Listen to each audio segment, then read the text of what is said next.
सवाल है, चाचाओं के साथ आपकी कुंडली जो है कहीं मैच नहीं खाती है। आपके चाचा की बात की जाए पशुपति नाथ पारस जी के, उसके बाद अब नीतीश जी जिनको आप चाचा ही मानते हैं, लेकिन पिछले जब चुनाव हुआ 2020 में आपको एक उपाधि दे दी गई कि वोट कटवा की भूमिका आपने निभाई, बहुत सारे जेडीयू के वोट कटे, उसमें क्या कहना चाहेंगे आप? देखिए, मैं परिस्थितियों को इसका दोष दूंगा। 2020 की परिस्थितियां ऐसी थी कि गठबंधन के भीतर रहना मेरे लिए संभव नहीं था, और उस वक्त मेरी पार्टी ने ये फैसला किया कि हम लोग गठबंधन से हम लोग अलग हो जाएं। चाचाओं का आपने जिक्र किया, मुझे लगता है कि आज मेरे एक चाचा को ये बात और अच्छे से समझ में आ गई होगी कि कई बार आपको अलायंस में इतना कॉर्नर कर दिया जाता है कि आपके पास विकल्प ही नहीं बचता अकेले चुनाव लड़ने के अलावा। 2020 का दोष मेरे ऊपर बार बार दिया गया कि मैंने अपनी जिद की वजह से मैं गठबंधन से मैं अलग हुआ। मेरे चाचा जी ने जब पार्टी परिवार से मुझे अलग किया तो उस वक्त भी उन्होंने मेरे ऊपर यही आरोप लगाए कि मैंने अकेले ये फैसला ले लिया, जबकि वो सब गठबंधन के तहत चुनाव लड़ना चाहते थे और मैंने अलग चुनाव लड़ने का मैंने फैसला लिया। आज जब वो और उनकी पार्टी खुद अकेले चुनाव लड़ रहे हैं तो मुझे लगता है कि उनको ये समझ में आता होगा कि जब गठबंधन में आपको पूछा नहीं जाता है तो आपके पास अकेले चुनाव लड़ने के अलावा विकल्प नहीं बचता। मेरे पास जरूर उस वक्त ये विकल्प था कि मैं महागठबंधन की ओर जा सकता था, पर मेरा समर्पण मेरे प्रधानमंत्री के प्रति इतना था कि मैं गठबंधन से अलग भी हुआ, पर मैं प्रधानमंत्री जी के सामने या उनके प्रत्याशियों के सामने मैंने अपने प्रत्याशी ना के बराबर मैंने उतारे। जनता दल यूनाइटेड के सामने ही मेरे पास ऑप्शन था, उनके सामने मैंने प्रत्याशी उतारे, जिसका नुकसान भी जनता दल यूनाइटेड को हुआ, और इसका आक्रोश बहुत स्वाभाविक है। अगर कल को कोई मेरी पार्टी के सामने चुनाव लड़के मुझे उसका नुकसान देगा तो मैं भी उससे आक्रोशित होऊंगा। तो मुख्यमंत्री जी का वो आक्रोश बहुत स्वाभाविक है मेरी सर आंखों पर अब तब से लेकर अभी तक इन 5 सालों में गंगा से काफी पानी बह चुका है, परिस्थितियां काफी बदल चुकी हैं। मेरे मुख्यमंत्री जी के बीच में, हम दोनों के बीच में जितने भी इश्यूज थे, कंसर्न्स थे, चिंताएं थी, उनको रिजॉल्व कर लिया गया है। और मैं मानता हूं कि आप गठबंधन में रहें तो एक ईमानदार सहयोगी की भूमिका में रहें। जिस थाली में खाएं उसी में छेद करें कतई उचित नहीं है, और ये मेरे संस्कारों में भी नहीं है। मेरे पास हमेशा से ये विकल्प था, मैं चाहता तो मैं गठबंधन का हिस्सा दोबारा बनता ही नहीं, आता ही नहीं वापस। पर आज चुनाव जब मैं इनके साथ मिलकर लड़ रहा हूं, मेरी पार्टी पहली बार मुख्यमंत्री नीतीश कुमार जी को मुख्यमंत्री बनाने के लिए चुनाव लड़ रही है। आज तक जब से मेरी पार्टी बनी, 2005 में पापा ने अकेले चुनाव लड़े, दोनों, फरवरी वाला भी, नवंबर वाला भी। 2010 में हम लोग राजद के साथ थे, भारतीय जनता पार्टी, जनता दल यूनाइटेड एक साथ थी। 2015 में जब हम लोग भारतीय जनता पार्टी के साथ आ गए तो मुख्यमंत्री जी की पार्टी राष्ट्रीय जनता दल के साथ जाके महागठबंधन की सरकार बन गई थी, और 2020 में तो मैंने अकेले चुनाव लड़ा था। तो पहली बार मेरी पार्टी मुख्यमंत्री जी को मुख्यमंत्री बनाने के लिए चुनाव लड़ रही है, और इसमें मेरी एक ईमानदार भूमिका का रहना जरूरी है, और उसी भूमिका के साथ मैं कार्य कर रहा हूं। तो आज जब हम लोग इस बात की चर्चा कर रहे हैं तो 2020 की कोई परछाई तक इस गठबंधन के ऊपर नहीं है। बहुत सहजता और एक खुशनुमा माहौल में हम सब कार्य कर रहे हैं। प्रधानमंत्री जी के हनुमान आप खुद को कहते हैं, ये हनुमान जो है बिहार की नैया पार लगाएंगे, बिहार में एक बड़ी भूमिका निभाएंगे, जीत दर्ज करवाएंगे एनडीए के लिए। मेरी क्षमता में जितना होगा उससे ज्यादा मैं कार्य करूंगा।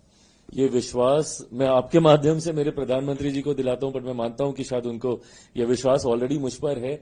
इसीलिए एक सांसद वाली पार्टी को उन्होंने 5 सीटें दी लड़ने के लिए। मेरे लिए बहुत बड़ी बात है जब कोई मुझसे सवाल पूछता है ना कि क्या आप नाराज हैं, मैं कई बार मैं सोचता हूं कि ये सवाल ही कैसे आ सकता है। मैं इससे ज्यादा खुशनसीब अपने आप को क्या मानूंगा।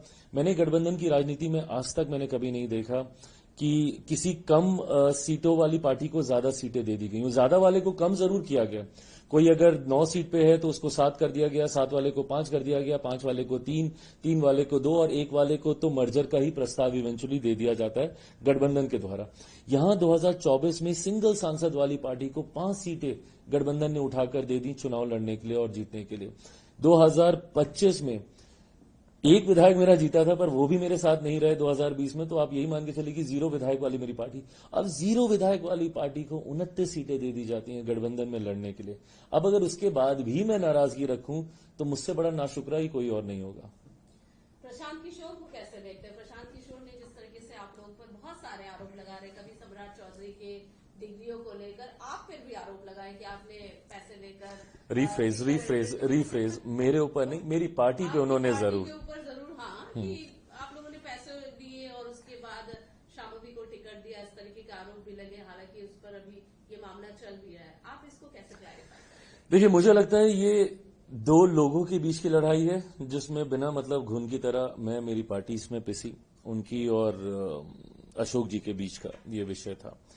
और इसीलिए जब उनसे स्पष्ट तौर पे ये पूछा गया कि चिराग पासवान की इसमें क्या भूमिका है, तो उन्होंने स्पष्ट कहा कि मेरे पास कोई प्रमाण नहीं और मैं कतई ये नहीं बोलूंगा कि इसमें उनकी कोई भूमिका है। हैविंग सेड दैट, मैं ये मानता हूं कि आज की तारीख में ये एक बहुत जनरल आरोप अब हो गया है कि अगर किसी को टिकट नहीं मिला तो इसने टिकट बेच दिया, उसने टिकट बेच दिया, इसने टिकट खरीद लिया, उसने टिकट खरीद लिया। जो लोग ये आरोप लगाते हैं, मैं कतई उनसे नाराज भी नहीं हूं, क्योंकि मैं उनकी भावनाओं को मैं समझता हूं। I feel them, I literally feel them, क्योंकि मैं जब एक पार्टी को हेड करता हूं, मेरी खुद की भावनाएं मेरे पार्टी के हर कार्यकर्ता के साथ है, जिसको दिन रात धूप गर्मी धूल मिट्टी में मैंने मेहनत करते हुए देखा। और जब मैं उसको टिकट नहीं दिला पाता, जब आप ये पूछते हैं ना कि नेगोशिएशंस में इतने राउंड क्यों हुए, क्योंकि हम लोग एक एक सीट पे एक एक कार्यकर्ता के लिए लड़ रहे होते हैं, एक एक व्यक्ति के लिए हम लोग लड़ रहे होते हैं कि किसी तरीके से ये चुनाव लड़ जाए, ये चुनाव लड़ जाए। बट जब आपकी इतनी बड़ी पार्टी होती है, पिछली बार मैंने 137 सीटों पे चुनाव लड़ा था, आज मैं मात्र 29 सीटों पे चुनाव लड़ रहा हूं। कम ज्यादा लोग आए गए होंगे इन 3 साल 4 साल में, बट गिरी से गिरी हालत में भी मेरे पास 100-110 के करीब मेरे पास प्रत्याशी थे जिन्होंने चुनाव लड़ा था, जिनकी उम्मीदें थी चुनाव लड़ने की। बट आज जब मैं उनमें से मात्र 29, या उसमें भी जब आप सहयोगी दलों के साथ एडजस्टमेंट करते हैं तो वो 29 की भी संख्या पूरी नहीं कर पाते, तो जब आप सबको नहीं चुनाव लड़ा पाते, दुख मुझे भी बहुत ज्यादा होता है। और मैं तो भाई धन्यवाद करूंगा, क्योंकि मैं इनकी जगह होता तो शायद मैं और बहुत आक्रोशित हो जाता कि 5 साल मैंने मेहनत की और आपने इसका ये सिला दिया। तो ऐसे में मैं उनके आक्रोश को भी मैं पूरी तरीके से मैं सम्मान देता हूं। गुस्से में इंसान बहुत सारी बातें बोल जाता है, मैं मानता हूं कि शायद वो खुद भी बाद में इन बातों को मानते नहीं है। 1-2 साल बीतते हैं, फिर सब वापस आते हैं, सबके साथ हम लोग वैसे ही बैठते हैं, फिर एक नए रन की हम लोग तैयारी करते हैं। तो इन आरोपों के तब तक कोई मायने नहीं है जब तक प्रमाण नहीं हो। बट हाँ, अगर प्रमाण कभी सामने आए तो चिराग पासवान सबसे पहला व्यक्ति होगा। भाई, मेरी रगों में एक ऐसे नेता का खून है जिनके ऊपर कोई 1 रुपया तो क्या 1 पैसे तक का आरोप नहीं लगा पाया। 5 दशक 50 साल से ज्यादा वो सक्रिय राजनीति में रहे।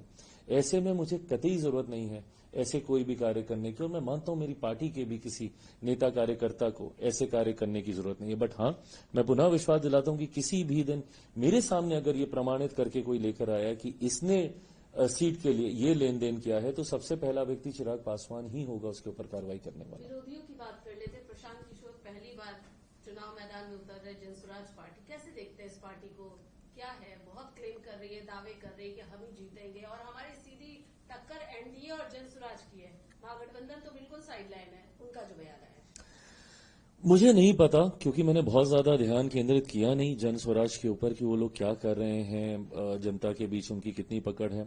मैंने हमेशा किसी भी लकीर को छोटा करने से आता अपनी लकीर को इतना बड़ा करते जाओ कि कोई दूसरा आपकी टक्कर में रह ना पाए। मैंने हमेशा अपनी मेहनत पे कार्य करने का मैंने प्रयास किया और वही अभी भी मैं कर रहा हूं। हैविंग सेड दैट, मैं ये भी मानता हूं, मैं बिहारियों की बुद्धिमत्ता पर मैं बहुत विश्वास करता हूं, और मेरा ये अपना भी अनुभव है, मेरा ये अपना व्यक्तिगत अनुभव है, क्योंकि 2020 में मैं भी अकेले चुनाव लड़ रहा था। और उस वक्त की भी आप तस्वीरें निकाल के देखिएगा, वीडियोस निकाल के देखिएगा, जिस तरीके से भीड़ आती थी मेरे रोड शो में, जिस तरीके से माहौल बनता था, कहीं ना कहीं मैं भी इसी कॉन्फिडेंस में था कि एक अच्छी संख्या के साथ मैं उस चुनाव को जीतूंगा। बट इवेंचुअली होता क्या है, क्योंकि बिहारी इतने समझदार हैं, और राजनीतिक दृष्टि से खास तौर पर मैं इस बात को मानूंगा, क्योंकि मैं देश भर में घूमा हूं, हर एक राज्य में मैं गया हूं, and I have not seen this kind of political knowledge रखने वाले लोग मैंने बाकी ना के बराबर किसी राज्य में देखे। उत्तर प्रदेश में जरूर फिर भी मुझे ऐसे दिखते हैं। तो बिहारी क्योंकि राजनीतिक तौर पर इतने जानकार होते हैं कि वो इवेंचुअली अपना मत वेस्ट नहीं करते हैं। आज क्योंकि 2020 का मेरा अनुभव है, मुझे था कि मैं बहुत अच्छी सीटों से मैं जीत रहा हूं। मेरे हर एक प्रत्याशी ने मुझे आके बोला कि भैया एक रात पहले चुनाव पलट गया, भैया एक रात पहले चुनाव ये हो गया, 2 दिन तक तो बहुत अच्छा माहौल था, 2 दिन पहले चुनाव पलट गया।